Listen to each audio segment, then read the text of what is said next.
Hey guys, welcome back to my channel. This is Lee from Peace of Lee. Today I wanted to touch on a subject that for me has been, I would say one of the biggest things that I've gone through in my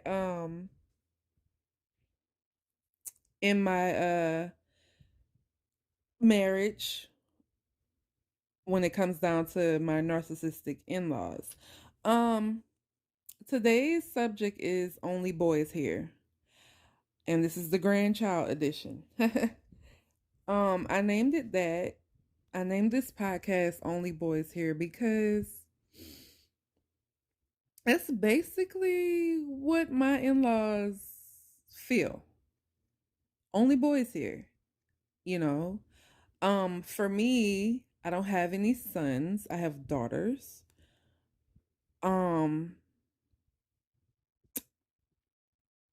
and for me, I just don't understand this frame of thought that my in-laws have. That's why I'm sitting here trying to figure out what to say to y'all because I don't understand it, me personally. Because my mother and my father, um, they love the grandkids, they love the children, no matter what race. I mean, oh Lord, I said race. Sorry, y'all, not race. No matter what gender is what I meant to say. No matter what gender they are, whether boy or girl, right? And heck, maybe I should say race too, because they're a little color struck. They are colorist as well. So maybe I should have said that too. But the main part I want to focus on is the gender thing and how they play favorites and really playing favorites once they figured that they couldn't have control over my children. See, it's all about control, guys. They have to have control. And once they see they can't control something or someone, it's got to go. You've got to go.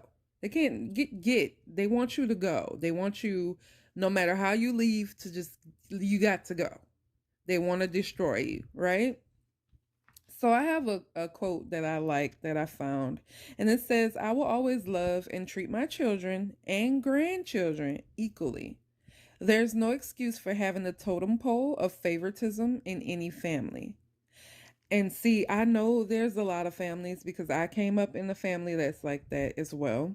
I came up in a narcissistic family. Not everybody in my family, my close family, are narcissistic, but most of them are. Um, for me, the favoritism thing was part of my family. They had a favoritism thing. Trust me, I was nobody's favorite. If it wasn't my mother and my father and my grandparents and stuff, I was nobody's favorite. Okay? On the other parts of the family. On both sides actually, because to be honest with you, my mother's side and my dad's side of the family both have narcissists, but two different types. Because see, the narcissists on my dad's side, I don't even know what to call them, but I would say they're violent. Um, it's some things that I can't say because of YouTube's policies, but if you can kind of understand what I'm trying to say, they're that type of narcissist. They're the type where, yeah, you definitely need to get away from them. They're the kind that don't mind going to jail type of narcissist on my dad's side, right?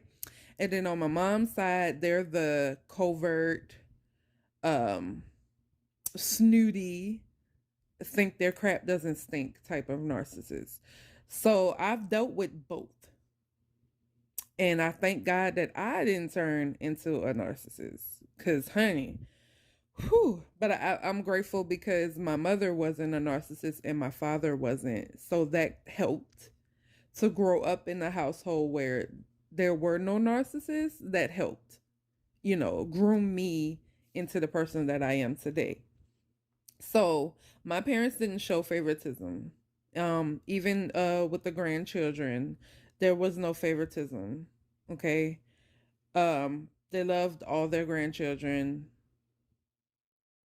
And with my dad, sorry, God rest his soul, my dad passed away when I was 18. I have to say that because I keep sitting here saying that there was no favoritism with the grandkids. There was no favoritism with the kids on my dad's part. He never got a chance to experience my kids. He never got a chance to experience being a grandfather. So I just had to clear that up. My mom didn't show favoritism. She has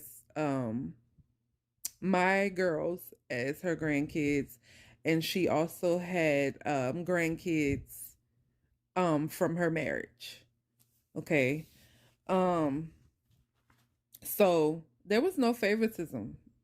I didn't see that. So I never understood it when I came into my marriage and with my husband's family. But I see favoritism for them not only works with the grandchildren, they also do it with their children. And my husband is not and never was one of the favorites. Okay.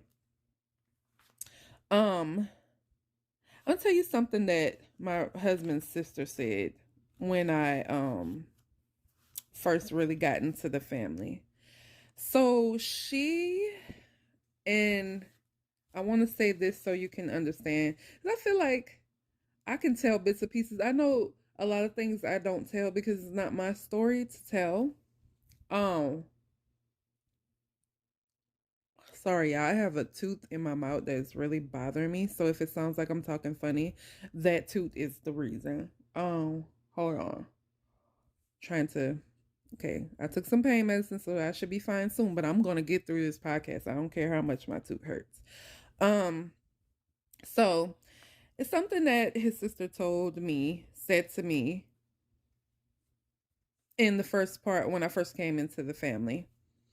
There was this period of time where she kept trying to get pregnant. Now this is the overt narcissistic sister in law that I had told y'all about. She had been trying to get pregnant. Mind you, she already had children. She had two girls, right? She had been trying to get pregnant to have a boy. I never understood. Um, I understand wanting a boy because me and my husband have always wanted. We wanted two girls, two boys, but you can't always get what you want. It's God's will for your life. That's one thing we always say what we want, but it's God's will for your life. So whatever he has for you is for you. So if you're gonna have all girls, then you're gonna have all girls. If you're gonna have all boys, oh, excuse me, y'all. See, every time I get on the podcast, this is so disgusting. I'm so sorry, y'all. Um, if you're gonna have all girls, you're gonna have all girls. If you're gonna have all boys, you're gonna have all boys. If you're gonna have boys and girls, you're gonna have it's God's will for your life. Okay? So she wanted a boy so bad, and I never could understand. It's like, look, honey, you don't even take care of the children that he's giving you, that he's blessed you with, which used to piss me off because at that time I didn't have kids, and at some point me and my husband believed that we weren't going to be able to have kids because we had been trying and it wasn't happening, right? Impatient because I never knew that most of the time it takes almost a year for a person to get pregnant, but we were young and impatient and didn't know any better. We thought, hey, you have sex and you get pregnant right away. That's what we assumed. So it was very frustrating because we didn't have the knowledge of how this thing works, right? It doesn't work like that for everybody. Some people have sex one time and boom, they're pregnant, and then there's others of us where it takes some time. So I was already frustrated. She was trying her hardest to get pregnant with a boy. I never understood it until she told me why. So her main reason for wanting to have a boy, she told me, she said, in this family, the boys are more respected. They want boys in this family. They don't appreciate the girls. She told me, if you pay attention, they do not really give my children, which is her two girls, the time of day because they're girls. They don't give them the love and affection that they should give them because they're girls. And I couldn't understand that because guess what? My in laws have lots of grandchildren. Okay. And majority of them were born and already here before I had kids, right? So they didn't pay attention to them either. So I just assumed in my little head, I just assumed, well, maybe it's because those grandchildren are far away because they do live far away in another state. And I just thought that she was crazy because mind you, they had her girls all the time. She would drop her girls off. You know, she is the egg donor, not the mother. Okay. To me, for you to call yourself a mother, you have to do what mothers do. And she gladly dropped her children off, didn't spend time with them like a mother should, and a whole bunch of other things. You guys, my sister-in-law is a narcissist. So you can already know what type of mother she is. Okay? Especially for a narcissistic mother who does not want female children. Think about that. I don't even have to tell you what these girls have been through. You should already know. Okay? So she kept trying. She tried for years to get pregnant with a boy. So her main thing was they want boys in this family. And at first I thought maybe she was tripping. So when I got pregnant the first time, of course, when I got pregnant before I found out the gender, I always found out the gender of my girls, which I already knew the gender of my girls each time. I called it before the doctor even saw it. I said, this is a girl. I just feel this is a girl. Both of my pregnancies, I felt it was a girl. And I was right each time. My first pregnancy, I started to notice that, okay, this sister-in-law is a liar, but she may be actually telling the truth on this part. So my first pregnancy, they just kept wishing it was a boy, wishing it was a boy. Had my husband wishing it was a boy. And I would tell them, no, this is a girl. I know it is. No, it's going to be a boy. It's going to be a boy. It's going to be a boy. Okay, so imagine how they acted when they found out it was a girl. A little disappointment there, right? Okay, I'm starting to see that the sister-in-law may be telling the truth on this. Okay. Mind y'all, for 9, 10 years, she had been trying to get pregnant. Okay. Then, I get pregnant with my second child. And everybody kept telling me, including the in-laws, that it would be a boy because of how my stomach was sitting. With my first pregnancy, my stomach sat up kind of high. You know, they have all these old school sayings. And then my second pregnancy, my stomach sat kind of low. But I knew it was a girl the second time. I just felt it. Like I felt it. I don't know if any of you guys that have had children, if you felt it in your spirit, what the gender was in your belly, but that's what I experienced. I knew it was another girl. Okay. Mind you, I am ecstatic. My husband is ecstatic about that because, first of all, I always wanted my first child to be a girl anyway, right? And to have two girls, man, what a blessing. I've always wanted a son, but if God doesn't give us a son, that's fine. We were okay with that. As long as our babies were happy and healthy, that's all that mattered.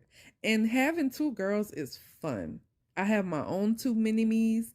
They look like me. They act like me. They act like their dad too. But it is amazing. I love dressing them up. They are my little baby girls.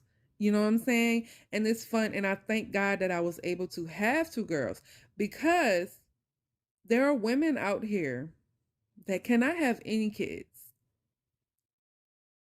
Okay?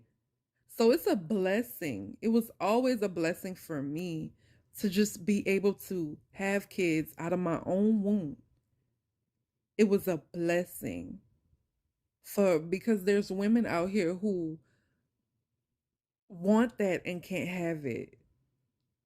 So for me to see her not be happy and accept what she had, you got two girls.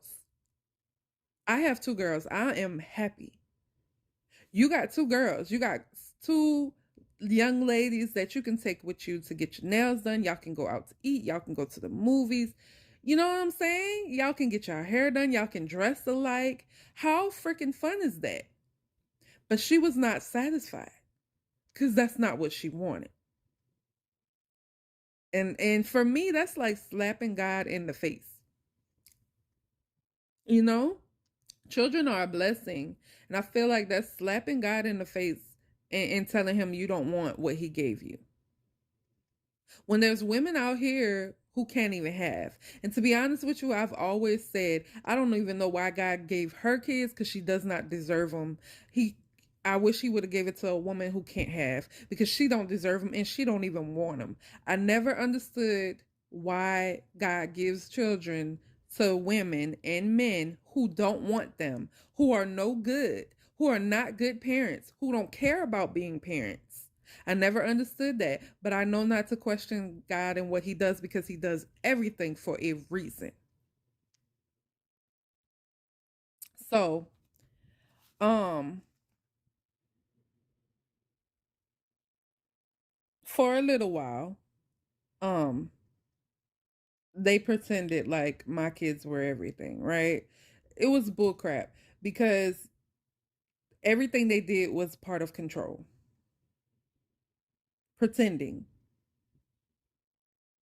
pretending, pretending, love bombing, doing all these things when it came down to my kids because they wanted to have control over them. Now, here's where the situation comes with when I say the sister in law was actually telling the truth because she's a liar, but she was actually telling the truth. So remember I told a story about and I think it was my last podcast.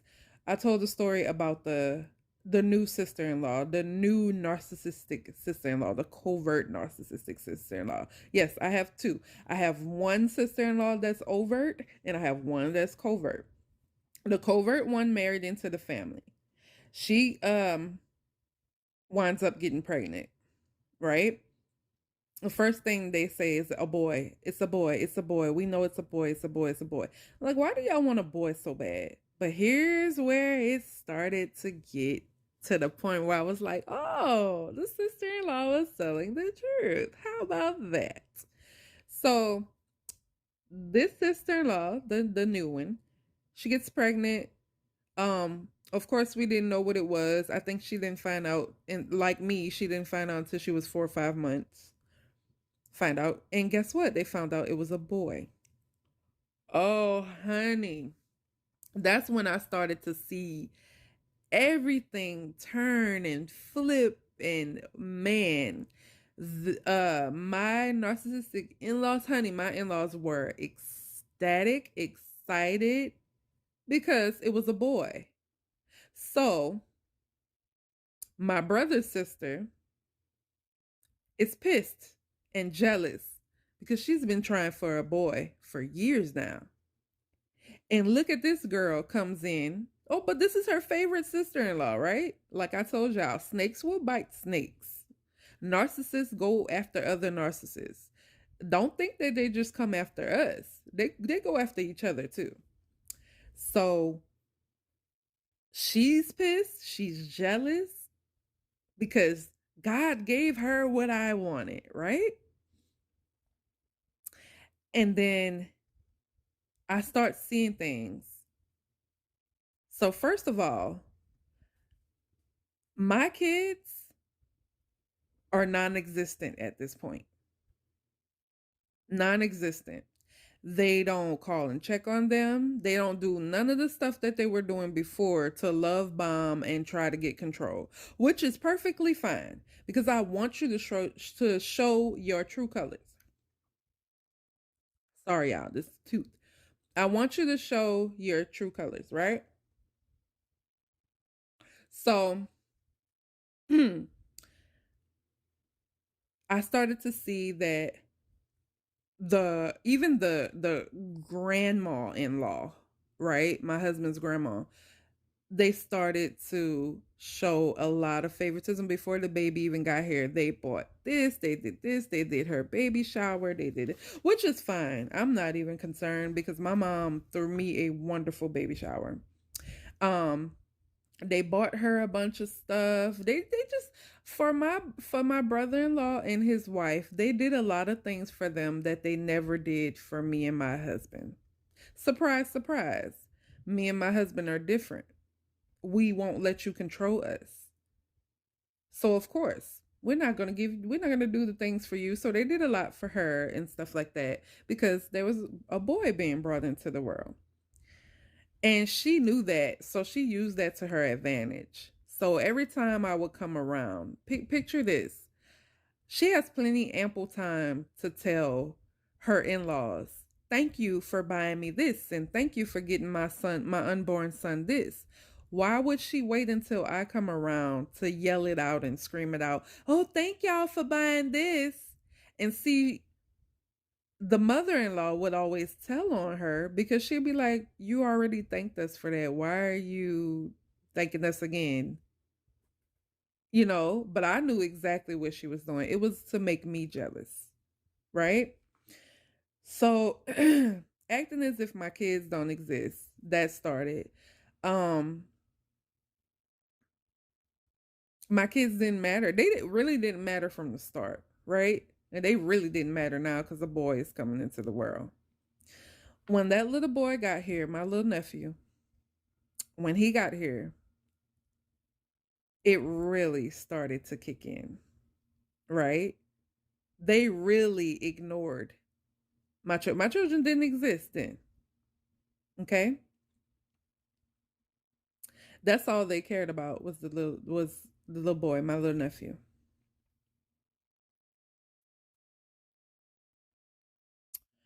Um you would see it like hold on y'all. I'm trying to make sure I don't forget any parts in between.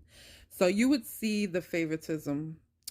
Narking on Facebook is one of the things they would do. They would always post him. They never even always post my children like that. It was a every once in a while thing. Okay. They would constantly post him. Um, you would never hear from them. Uh, they wouldn't worry about my children. They would only worry about my children on their birthdays and Christmas because holidays are the narcissist's favorite things. And not for a good reason either. You know what I'm saying? Um, they would buy this little boy milk and stuff that they didn't do when I had my kids. I had pretty much just had my mom and her husband at the time. And that's who bought everything. Anything I needed, she was on her grandma duties. And I told my mom all the time, "You don't have to do all this." My mom did it. She did it all. She bought the stroller. She bought the clothes. She whatever me and my husband couldn't get at the time, because around the time we had our children, bills were whipping our tail. I remember before the children, it was kind of easy going, but you get on, you get more bills, you get life insurance, you get all these things, and all that stuff just starts adding up. And it's just like we were having a hard time. But my mom was there her to back us up. So my mom was buying clothes, she was milk. I would get WIC, but sometimes that just it doesn't last.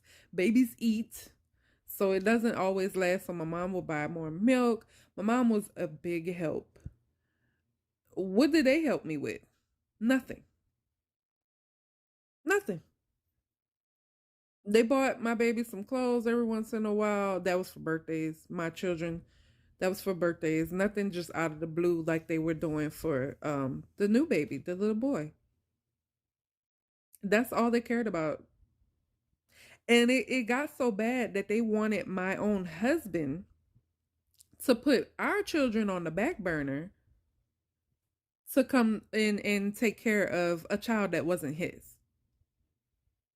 See, and that's another thing that I should have spoke about on my last podcast. But see, guys, it's like I said, it's so much stuff these people have done that I can't tell it all because some of it I don't even think about it till after the fact because it's so much. But that's another thing they would do. Now, mind you, my nephew has a whole dad. My brother in law is his dad. My husband is not his dad. But see, my in laws knew that this said sister in law had eyes for my husband. And they knew it irritated me. So they used it against me. They did everything to piss me off. And I used to get mad and I used to say, like, say for instance, they wanted him to put the playpen together, or the crib, one or two. And I got pissed and I said, why are you going to do that when he has a dad? His dad is sitting his behind right there at the house on the freaking video game. He can do that himself. I used to get so frustrated. And of course, my husband being the person that he is, he's gonna, oh, I'll do it. He's gonna help. Especially if he see you ain't gonna do it, because apparently my brother-in-law wasn't gonna do it. Right? So my husband is the type of person, he'll do anything for the kids, especially. So if you ain't gonna do it, you ain't gonna be the parent, then I'll do it. And they knew that and they used that, and it caused a wedge between me and my husband. Everything they did was to cause a wedge. And I used to get mad and I tell them that is not his son. Stop asking him to do things for this child that is not his. He didn't lay down with this girl and have this baby. That is his brother's wife. There's no need for you to treat him like he is the father of this child. But that's what they did. We go over to visit. The first thing they do is put the baby on my husband. Oh, change his diaper. Oh, hold him. This is not his child. But they wanted him to pay more attention to somebody else's child against his own children.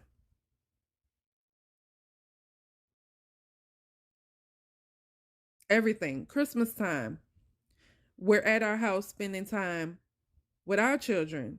We would leave. I guess everybody does Christmas the same, maybe not. You're at home, you open your gifts at home, and then later on you go out and you spend time with family or whatnot.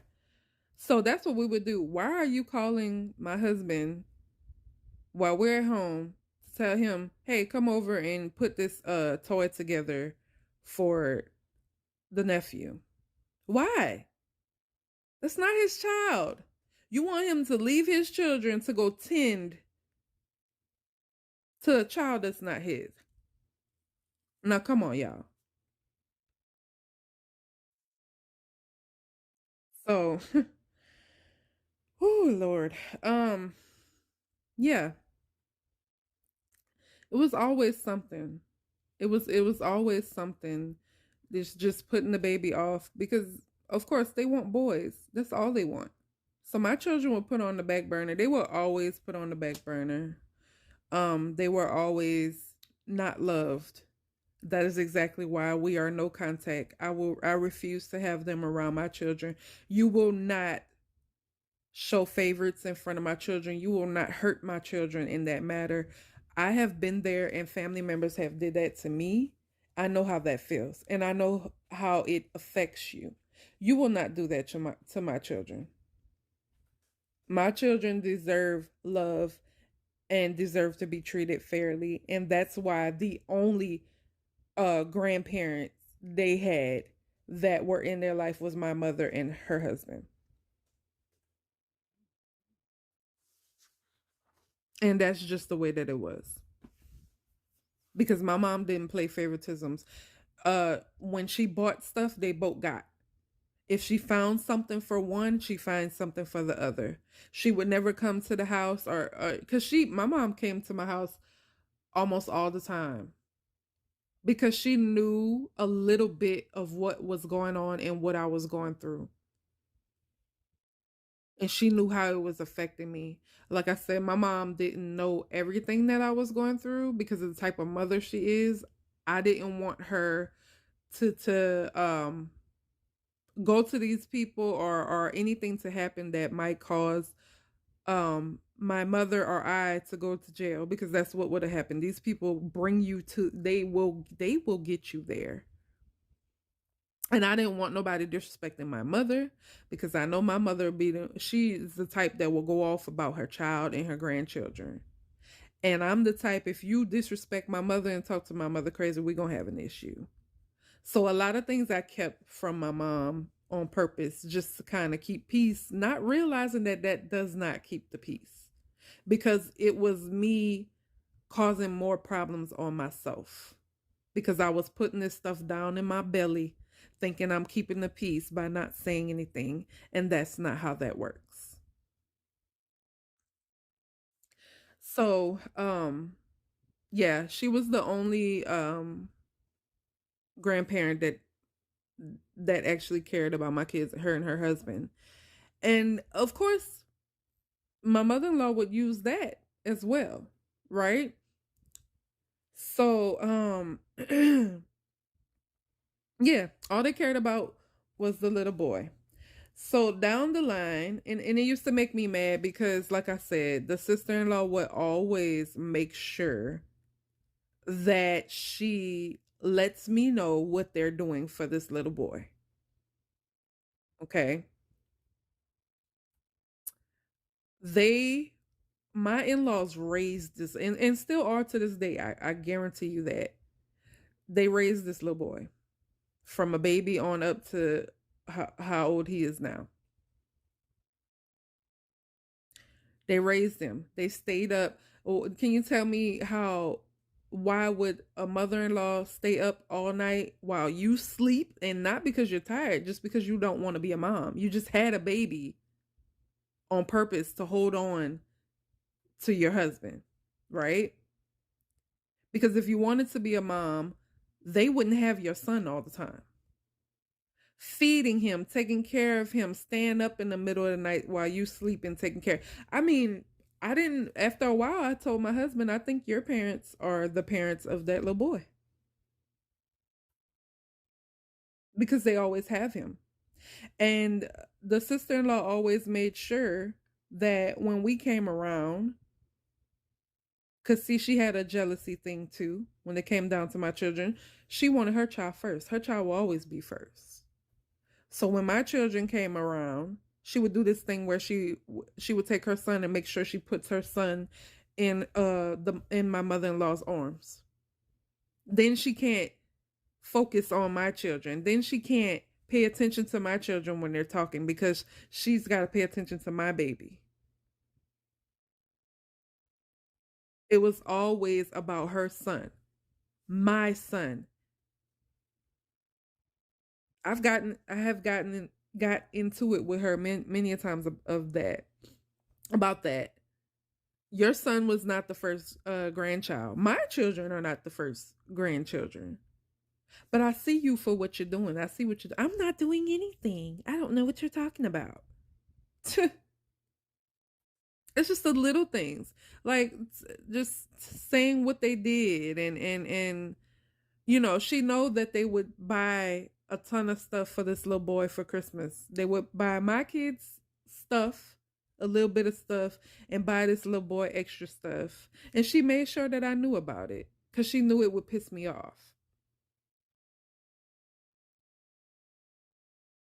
Until it didn't anymore.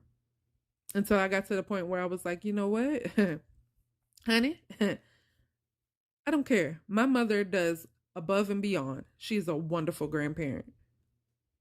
So they can do what they want to do for you. That's fine and dandy.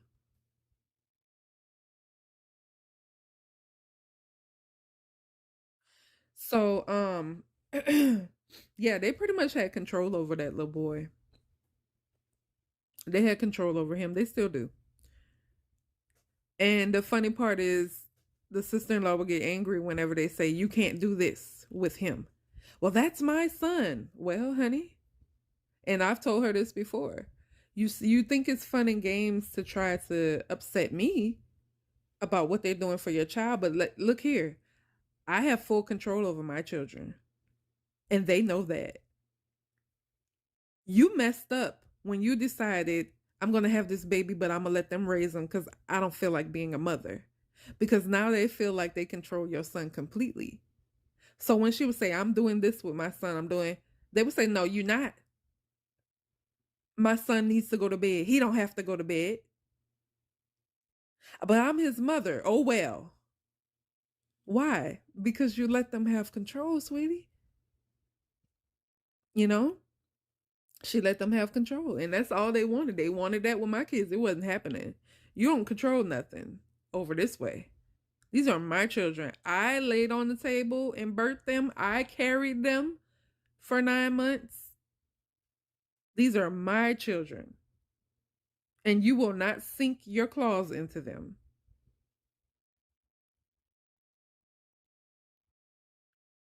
You got to understand, my in-laws had the power once they got to your grandchildren to turn them against, once they got to your children, turn them against you. And guess what? I've seen them do it. I've seen them do it with my nieces and the other sister-in-law. How they would get in these kids' head and turn them against their mother, and rightfully so. So what? Because she's a narcissist too. But it's still wrong. Wrong is wrong, right? I would watch her do that with her because she left her kids. Same thing the other sister-in-law did. She left her kids in their care because you don't want to be a mother. You want to be a part-time mother. I'll see you on the weekend type of mother. You know? And you leave your kids on them. So they felt like they have control. And I've seen them pit her own daughters against her. And it worked every time. Same thing with this sister-in-law. When this baby was able to talk and old enough to understand, they would pit him against his mama. He goes against his mama for them. He has no respect for his mother. I've seen and heard this child and how he treats his mom and how he treats his dad, but it's worse with his mother. And they sit there and they think it's okay because they've done that. They've got him to that way. And for me, that's something you won't do. You're not going to, because children are very easy to manipulate. They're young, they don't know better. So when you tell them things about their parents and try to manipulate them and get them to go against the other parent or whatever, that stuff works. Because the children are young and they don't know better. And see, that's something that they wanted to do with my kids. So you want to disrespect me and abuse me. You want my husband to disrespect me and abuse me, and you want my children to disrespect me. It's not going to happen. Not going to happen. This is one of the reasons I kept my children away from them a lot. And I only allowed my children, this is before I woke up and found out what narcissism was or is. Only time I would allow my children around them is if I was there.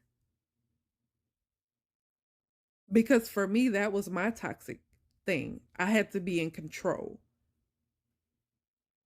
Because if I leave my children with you, you will try to sink your freaking teeth into them. You will try to leak your poison on them.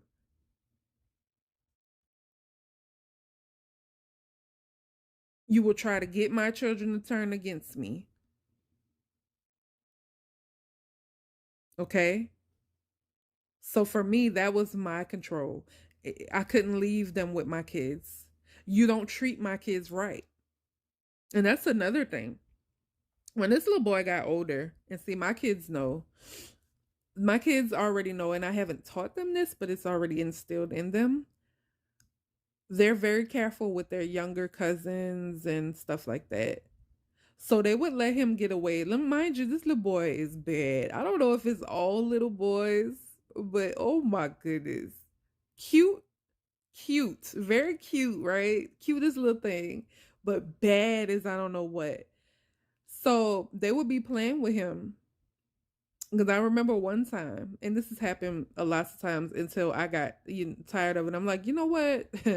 This ain't gonna work no more. He had a hidden thing. And see, he had learned that from his mother. His mother was teaching him how to fight. So he would hit my children. And My children wouldn't hit him back. They would just tell me and stuff like that. Because that's my little cousin. I'm not gonna,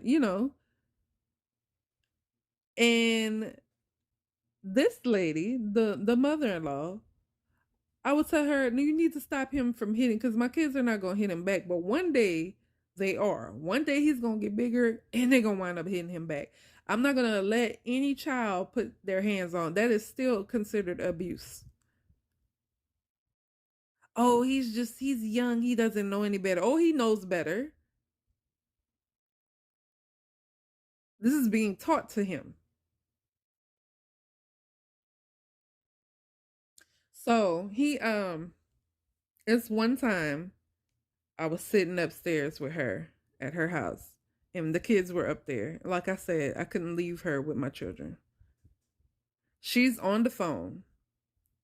This little boy picks up a toy and hits my youngest child. Yeah, my youngest child with the toy. I mean, hits her with it. So my oldest child hit him because our sister started crying. So my oldest child, mind you, they all are around the same age, not too far apart. My youngest child and him are not too far apart. So my oldest hit her, and my oldest is not too far. My two girls are a year apart, and they're not too far apart from the nephew. So my oldest child hit him. This lady jumps up, don't put your hands on him. I said, so you didn't see? I'm like, hold up. Don't yell at my child. So you didn't see him put his hands and hit my youngest child. She's on the phone with her mother, the other narc, and she's looking dead at them just like I am. And this lady sits here and say, no, he didn't hit her. I lost it. I left. I took my kids and I'm gone. And she said, you don't have to take the kids. Yes, I do. Because apparently, not only are narcissists liars, they're blind too.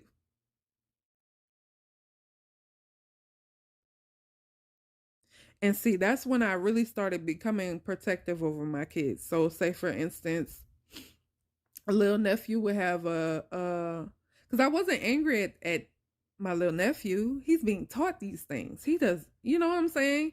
My kids don't just up and hit people because I didn't teach them that. They don't cuss, they don't do any of that. This little boy is being taught this. And you have the audacity to sit there and act like you didn't see it. Because my kids, in her eyes and in her husband's eyes, are just supposed to sit there and take the abuse and say nothing because that's their cousin.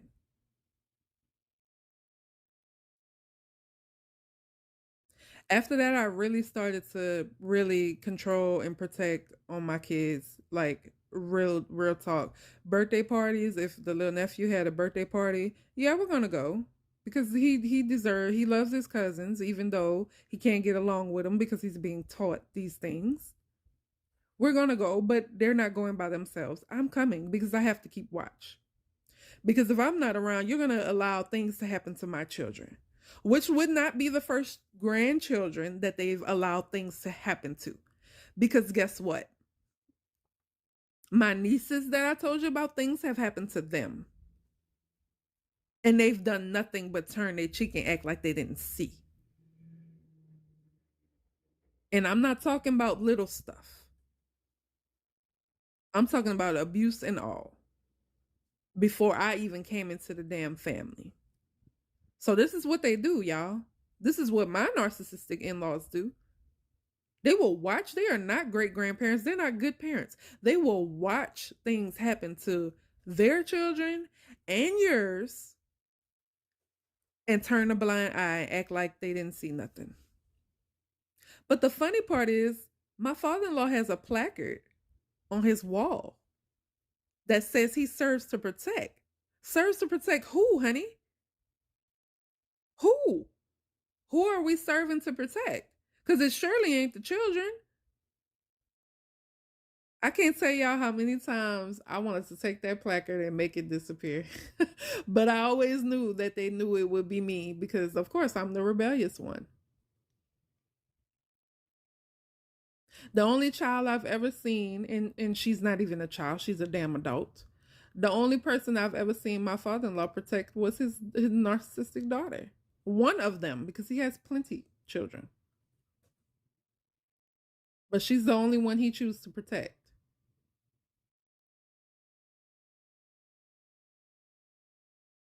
So for me, I had to protect my children at all costs. And like I said, this is before I even found out what narcissism was. This is before I found out that I can walk away. I could have walked away a long time ago. But like I said, them psychological locks, man, it make you think that you're stuck. It makes you think that you're stuck. It does. Um, so it was always protection over the boys, never protecting the granddaughters, including my nieces. They protect the boys. They don't protect the girls in this family that I married into. And they don't protect their son, which is my husband, but they protect the other sons. um my next part, here comes boy number 2 and number 3. So more boys come into the family. And for me, I got excited. Let me tell you why. Let me tell you why I got excited. Because I said they're going to prove even more what I've been saying, that they don't give a darn about my children. They want little boys.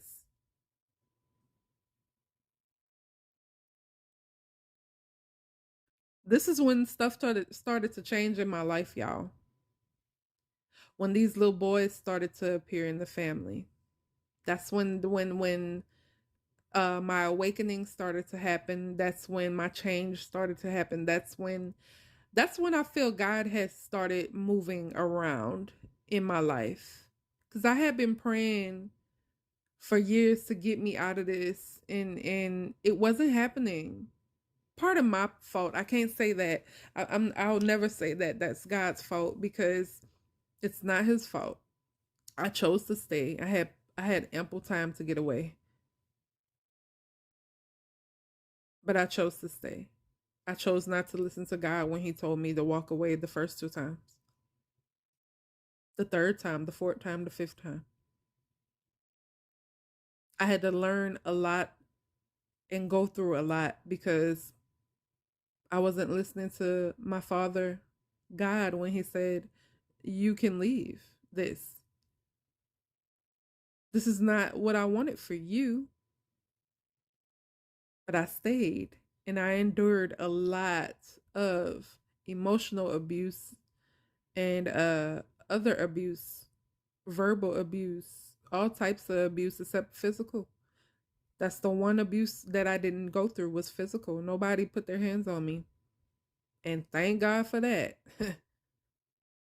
um yeah, boy number 2 and boy number 3. So let's start with boy number 2, which is my beautiful godchild. My niece got pregnant, with a boy. Oh, you know my in-laws were excited about that. It's another boy, right?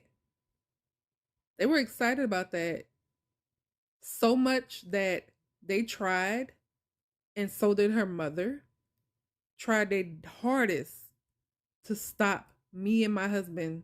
Well, pretty much really me, to stop me from being the godmother.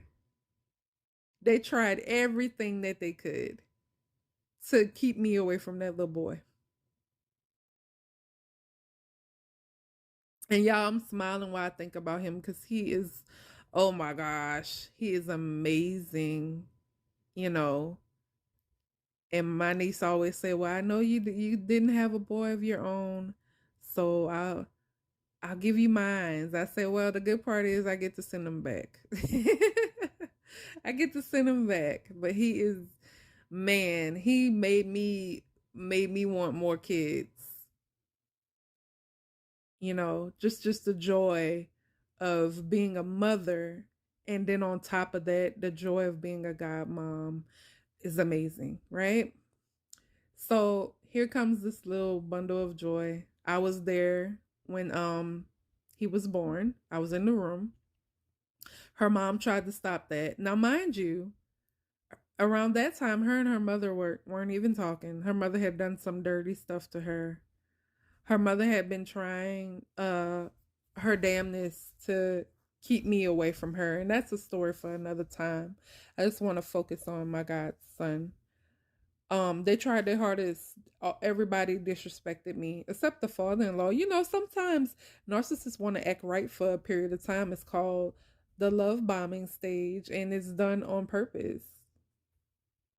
And around this time, when my niece was pregnant with my godchild, my father-in-law was being very nice to me, while my mother-in-law and her mother and both sister-in-laws were being very nasty to me because they didn't want me around that child. Her mother didn't want me to be the godmother, so she sent nasty messages that were sent to me. Nasty messages about her not wanting me. She said something to the means of, this is what she said: how could you let a woman who hates me be the godmother of my grandchild slash son? First of all, that ain't your son, grandson. But see, she always told my niece, because she didn't have a son, if you ever have a boy, I'm going to take him from you. So there's the grandchild slash son. That's why she put that, because she meant what she said, right? She said, and furthermore, because I hate you, I don't hate anybody. You hate me. So of course a narcissist is going to try to turn it and flip it on you, right? So how could you let somebody be the godmother of my grandson slash son that hates me? And also she threw God in it. She's like, oh, it hurts me so bad that you would do this and blah blah blah. And I'm going to continue to pray that God steps in and this doesn't happen, that you change your mind. How wicked are narcissists that they feel they can sit there and pray to God about things that they know they are wrong about? I've done nothing to nobody.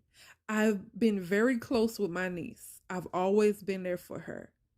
Her and her baby's father decided that they wanted me and my husband to be the godparents. What an honor, right? But y'all mad. I mean, y'all, it got bad at the hospital. My husband's mother disrespected me because they wanted me in the room.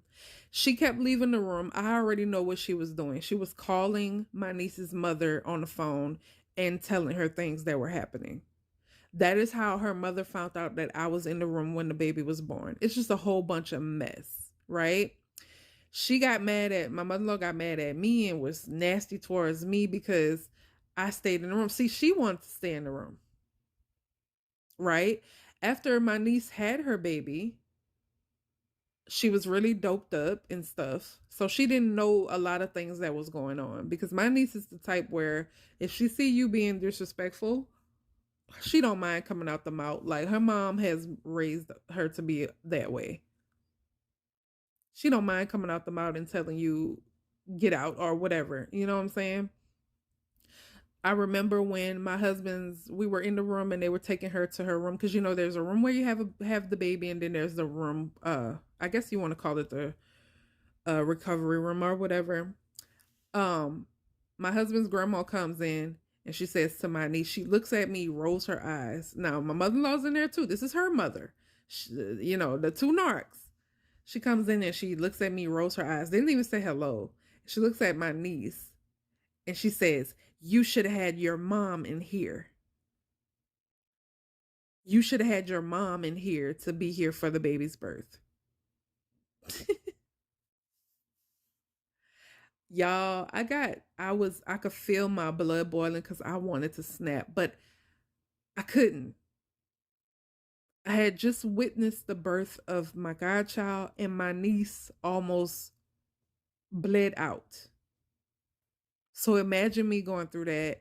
I witnessed that. My niece almost bled out. It was a very happy but scary day because I saw her like going into pass out mode. I saw all the blood. I saw everything. She almost lost her life. And you know, when you have a baby, one foot is in the grave. I didn't want to disturb her. She was already weak and stuff. So I had to keep my anger on the inside, even though I was being disrespected. They wanted me to stay away from that baby. They wanted me to keep away from that baby. They did not want me to be the godmother of that child. So that's boy number 2, right? Boy number 3, guess what, y'all? The sister-in-law who's been trying to get pregnant for years finally gets pregnant. And it's a boy. Ain't that something? Ain't that something? Before she got pregnant, her and her family, my narc-in-laws, were at odds with each other. Like I said, snakes of a skin will bite each other. They slither together and they will bite each other. They were at odds, so they weren't talking to her. So around this time, they were love bombing the crap out of me. Oh, we're so sorry we treated you this way. You were right about my daughter. She's evil. She just didn't want you to be the godmother. She just doesn't like you. Blah, blah, blah, blah, blah, blah. All these things. Love bombing me. We going out. They're taking us out to dinner. They're doing this. They're doing that. Oh, we love your kids so much, which was all bull crap. But they love bombed and did all these little sweet things for about, I'd say, 3 or 4 months. And around this time, this is right before I found out what a narcissist was.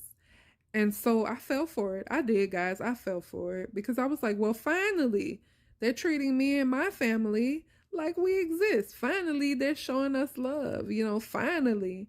It was all bullcrap because as soon as they found out that the sister-in-law was pregnant with a little boy, they shunned me again. Me and my kids. They shun us right on out.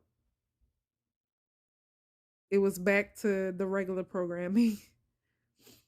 um they found out she was pregnant with a boy. She came back into the family and they tossed me to the side, which I should have known that was going to happen, guys. You have to understand that narcissists don't change. They don't. We believe that they do and they don't change. That snake only sheds their skin. They do not change. They do not shapeshift into an angel. They will always be the serpent. They don't change. And silly me. And for a lot of us, we think that they change, man, and they don't change. You just have to accept that and move on with your life. So, yeah, they started taking pictures with her, posting on Facebook. They couldn't wait for this grandson to come into the family. Ooh, wee, grandson, all happy and excited. Another boy, you know. So, like I said, me and my family got kicked to the curb again. Um, I questioned that. I was like, why would God give this girl what she wanted when she didn't even, she's evil for one, and she's done all this evil stuff to her own children that he gave her, and she doesn't even want them. Why would he give her what she wants? But somebody told me, stop putting that on God. Because see, God blesses you. God blesses you and gives you what you want, but the devil will give you what you want as well. Right? So yeah, that right. And it's going to be in another podcast, not in this one, because this one I just really wanted to touch point on how they love the boys so much, and how they show favoritism to the boys. It's all about the boys in this family. And they've went to the point of telling my husband, well, you're not going to have any boys. And my husband has a family member that was like, yeah, that's how they are in this family. Everybody wants the boys. They don't want the little girls. And they will give you more respect if you have boys. Tell me, why should you give a person more respect because they had a son? Why? Why do you deserve more respect because you had a son? And they say because the boys are valuable. Let me tell you something. Yes, the boys are valuable, but girls are valuable as well. For all the people who just want sons, let me tell you something. How do you think these sons get here? If little girls aren't valuable, if women weren't valuable, then there would be no world going around. How can a person say that a little girl isn't valuable when the little girl is born, she is born with a womb, and in that womb carries eggs, and those eggs are the future. Those eggs are what brings along these little boys and these little girls. So how can you say that a little girl is not valuable? How can you say that a man can only get respect if he has a son? That's bullcrap. I have 2 daughters, and they're going to create children, and they're going to keep this going. So for somebody to say that little girls aren't valuable and that you're not a man if you can't, because they told him that you're not a man if you can't create a son. I'm sorry, last time I checked, my husband is still a man. Last time I checked, all men on this earth that have had girls are still men.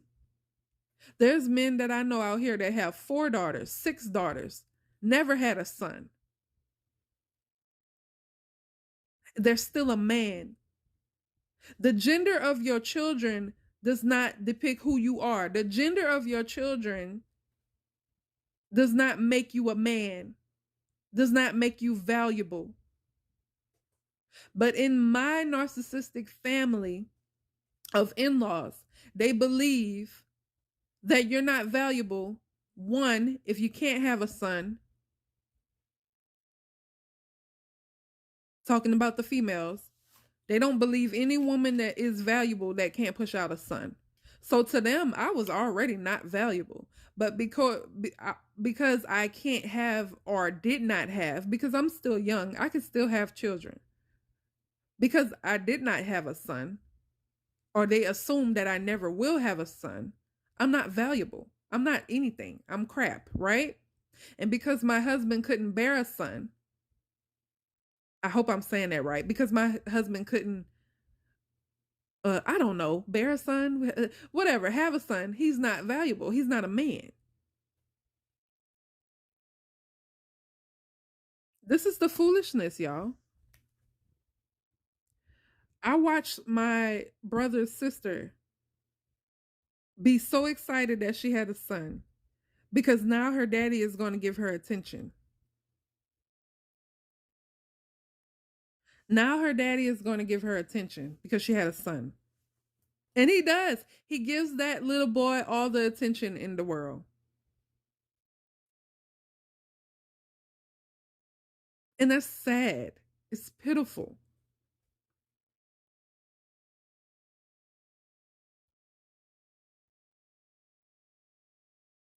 I've seen people take, family members take pictures, siblings of my husband take pictures of this man sitting on a sofa with his 3 grandson and great grandson, grandsons and great grandson, and thought it was a good thing. Baby boy, he don't even pay attention to your kids. See, that's how you know when we warped in the mind. And let me take that back because I don't really know who took the picture, but I know his son, one of his other sons posted it. And you all happy about that? This man don't even pay attention to your kids. And mind you, he has a son. This man plays favorites, him and his wife. Come on, you need to wake up. Come on, hello, wake up. because I woke up. They play favorites.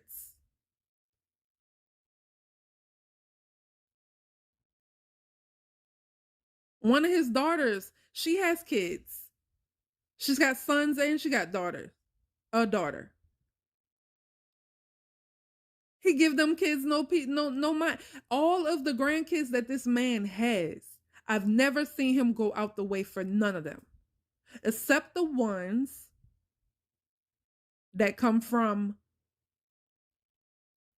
his daughter, which is the son, not the girls, just the boy.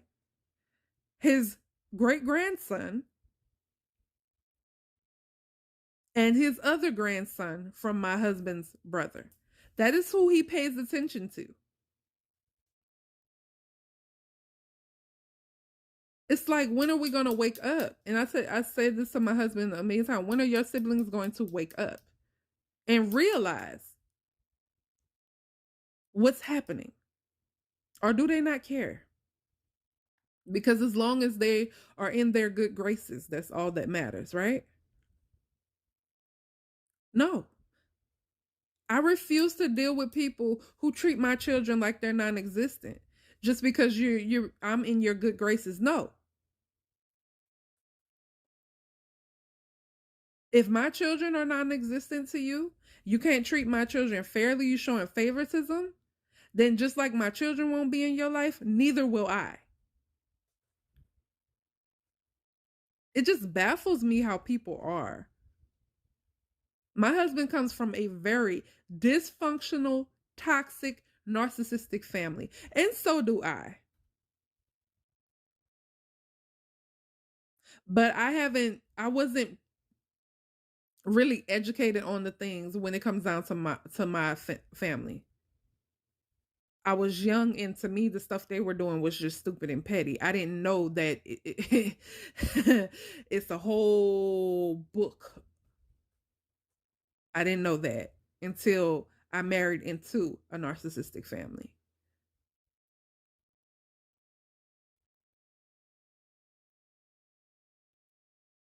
Um, one of the things that made me really realize that I am done, part of that made me really realize I am done with this. I'm sick of it. Is and how can I say this? Because we can't say certain words on here. Um, the sickness. We'll talk about that. The sickness. Because I'm not sure what words we can say on YouTube, but I know there's one the C word we can't say, but the sickness that started in what 2019 and 2020 and was hurting and killing all these people, if you know what I'm talking about. I watch these people and see they don't know that I know. Only be concerned with the boys.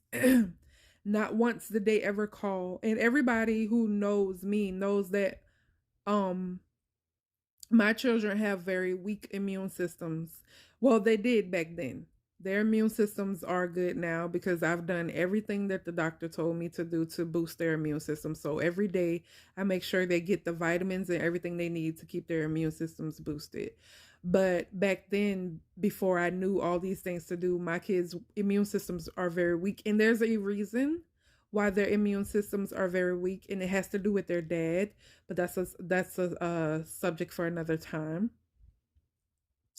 So they would get sick every time you look. My kids would be sick every time. And man, it was so bad to the point where I was like, oh my gosh, all I do is put medicine into my children because they're always sick, right? So my in-laws knew that, and for the sickness that has happened, that is still going on in this world, they didn't call and check on my kids at all. Not once. No calls, no text messages checking on them. All they gave a care about was the grandsons. That's who they cared about. That's who they cared about, making sure that those children didn't get sick. That's all they didn't call and check on my children not once. Knowing that my children get sick very easy, so it's very easy for my children to catch that thing that was going around that everybody was catching.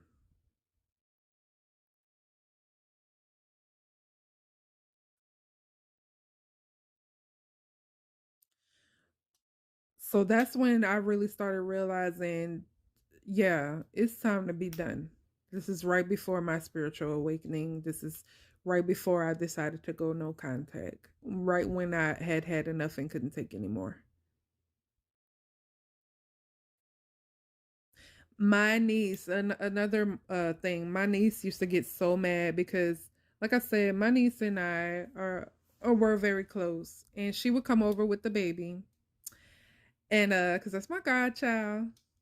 Every time I talk about him and my children, I just smile because children are amazing. She would come over, and they wouldn't know that she was where I was at my place where I stayed. They would call her. Mind you, they don't call and check on my children. They would call her and FaceTime her and not know that I'm around. Because first of all, she wouldn't tell them where she was.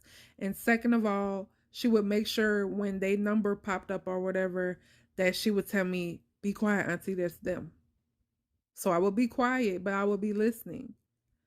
And they call, and here they are. Hey, where's the baby? How's the baby? Are you okay? How's the baby? And my niece started getting pissed off and she started to go off on them. I remember the first time they did that when she was over at my house. And she got off the phone with them and she was like, Auntie, let me ask you a question. She said, do they call you and check on the girls? I said, no. She said, but they're always calling me and checking on my son. I said, yeah, I told you. They don't give a damn about my children. And I'm tired of trying to get people to realize that people think I'm lying.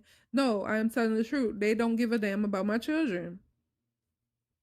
So from there, my niece started to get pissed off and say, that's not fair. And if you're not going to call and check on your grandchildren, your other grandchildren, then don't call and check on my child either.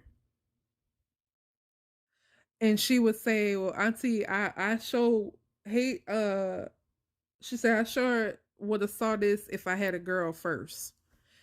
I say, yeah, if you would have had a girl first, they would treat you the way that they treat me. They don't give a care about little girls. They only care about those boys. She said she would call me and say, I'm so sick of them. She would come every time she came over, they would be blowing her phone up. Every time. And she would say, I'm so sick. She would hang up. She would go off on them. I've heard her go off on them before and say, do you even check on your other grandchildren like this? And I told her, I said, there's no need for you to get your blood pressure up. This is nothing new. This has been happening. She said, I don't understand why people don't see it, Auntie. I said, because people don't want to, because it's me.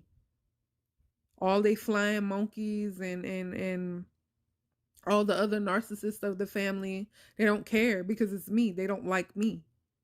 They're on the bandwagon with them, so they don't give a damn.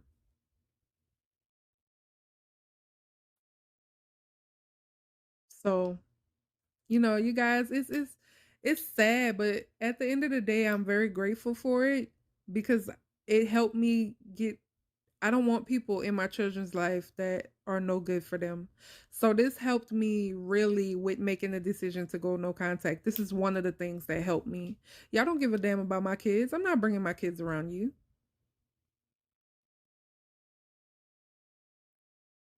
I'm not dealing with it.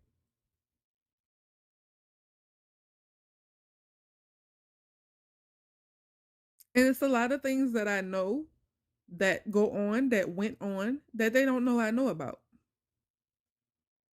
I have a source, and my source is always honest with me. My source is always telling me you need to stay away from these people.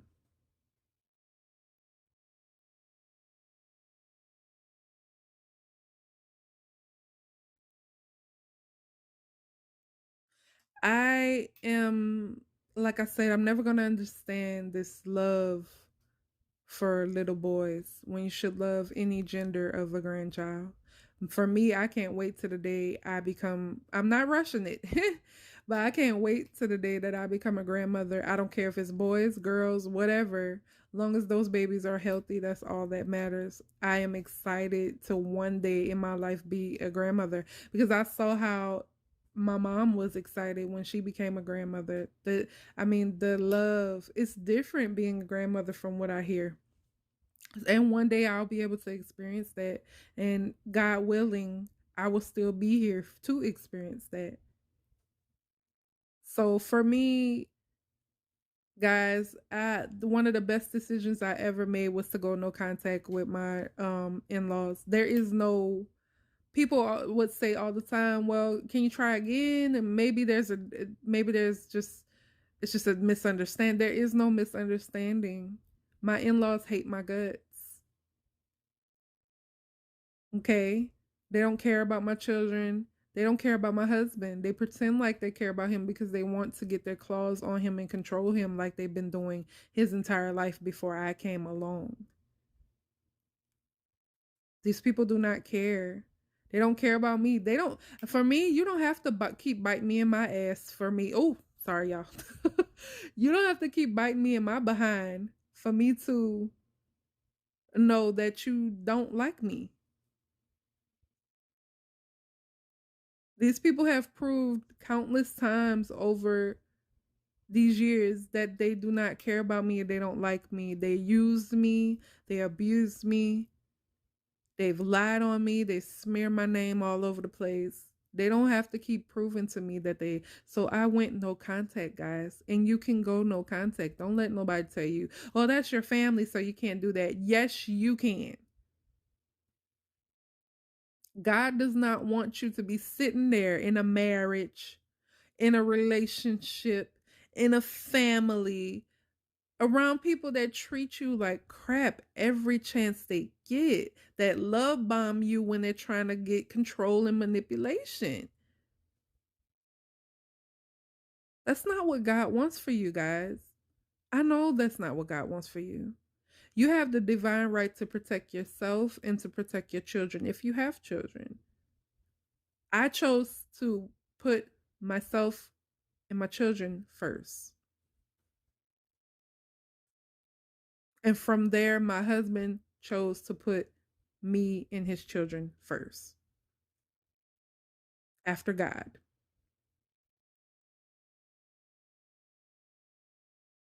People will not, let me tell y'all something.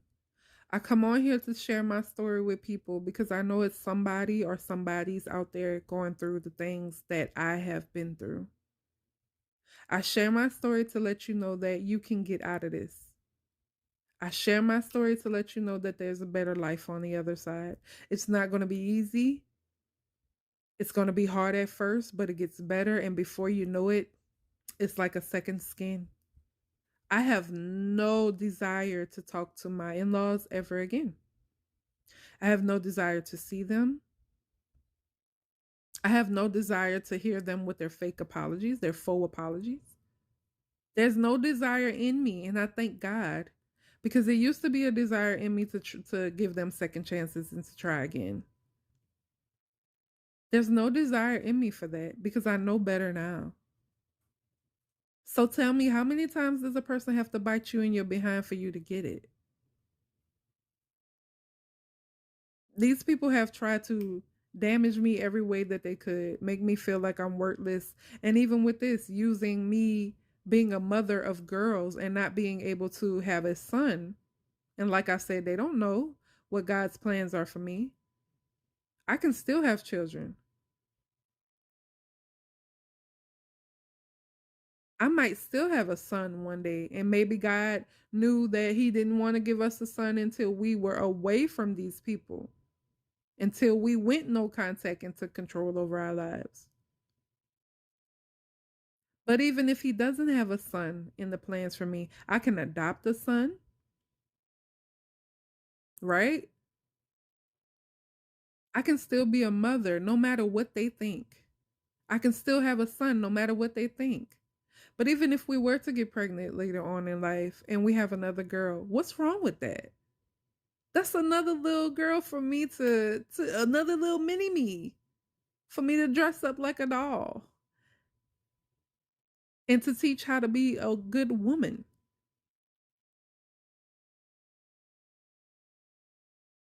I can't even say I feel sorry because I don't feel sorry for them anymore. What I feel is it's a shame that these people will never understand happiness. They'll never be satisfied in life. What I do feel sorry for is those little boys because they're going to put their claws on them. They're going to put all that venom in those little boys.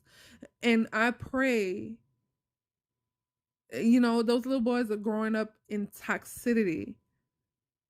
I refuse to let my children grow up around toxic grandparents and toxic aunts and uncles and cousins. I want my kids to have a peaceful life and know what a normal, peaceful life is. So, who I do feel sorry for is those babies, those children, those little boys, because they're growing up with toxic people. And I pray that all of them, or if just one of them wakes up, I pray all of them wakes up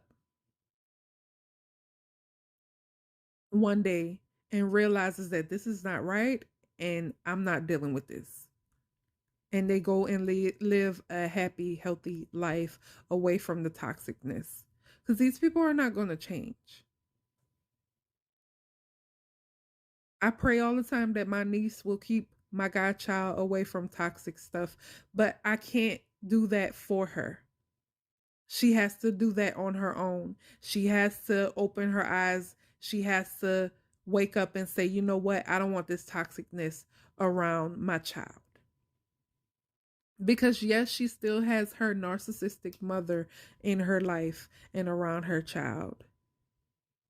And I've told her countless times to be careful. And I don't think that's the right decision, but I cannot tell her what to do.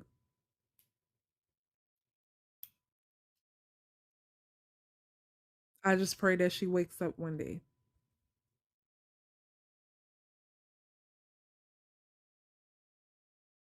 Okay. I really do.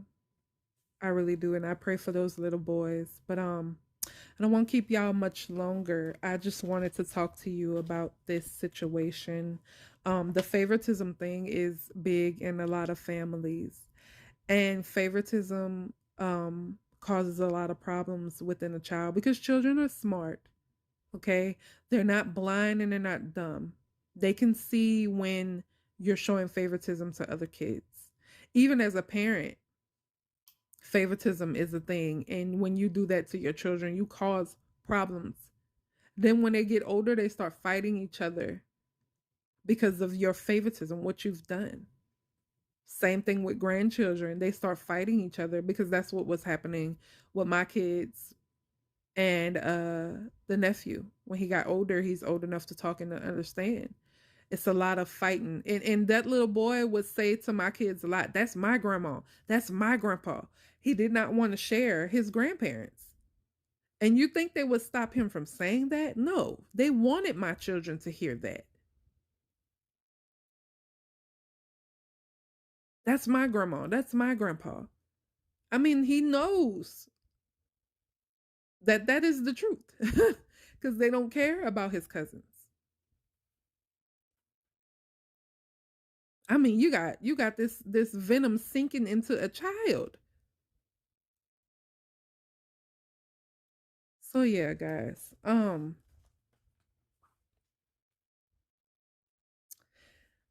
That's my talk for today. Only boys here. I'm getting down to the nitty-gritty of everything. Just trying to tell you my story so you get to know why I am a narcissistic abuse survivor, why I label myself as that, as a survivor. Um, get to know why I'm doing this to help somebody because this type of stuff will kill you, man. It will take you out. And I also have a podcast. I don't necessarily tell you guys when um I'm doing a certain podcast because I kind of try to do things, whatever. I try to keep it in order so that you understand. I try to tell it like a story so that you understand bit by bit how I got to my awakening stage, my no contact, how I got to where I am now. So at some point I will be having a podcast about the sicknesses and the health problems that I went through um during the time that I was around my narcissistic in-laws, and how I felt like I was dying, and pretty much was almost. So that's another podcast for another time, but I'm trying to make sure that I'm getting everything so that you guys understand, and that you can understand my journey and what I went through, and hopefully when you listen to my podcast they help you out in some type of way so that you can live a happy narc free life. It is possible. um I want to give a shout out to all the real grandparents out there who spend time with all of their grandkids and don't play favorites. You are the true MVPs of the world. um well, that's it for this podcast, guys. Thank you for listening. Thank you for tuning in. Until next time, please stay happy, stay blessed, and know that you can live a happy narc free life. Please like, subscribe, and comment down below. I know this journey, it takes a while. I just started YouTube. I know it's going to take a while for me to gain subscribers and things like that. So you subscribing is greatly appreciated. I don't care how long it takes for me to grow my channel, whether it takes a year, 2 years, 3 years, as long as I'm reaching somebody, that's all my concern is. I'm out here doing what God wants me to do, trying to fulfill my purpose, and that's all that matters. So again, you guys, thank you very much. Thank you for tuning in. And until next time, bye.